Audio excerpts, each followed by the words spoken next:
শান দিবি যখন আমার মারে, যতন কইরা ভাষায়া দিস যেন ভাঙে না রে। দূর বেটি তুই আজকে রে অল্প দিনের জন্য, তোর যাওয়ার কালে পরাণ কাঁদে মনটা রে বিষণ্ণ।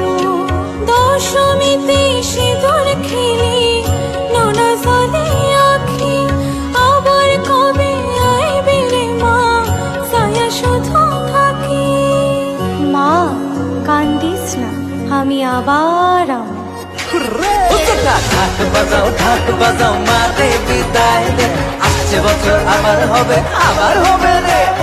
ঢাক বাজাও মারে বিদায় দে, আসছে বছর আবার হবে রে।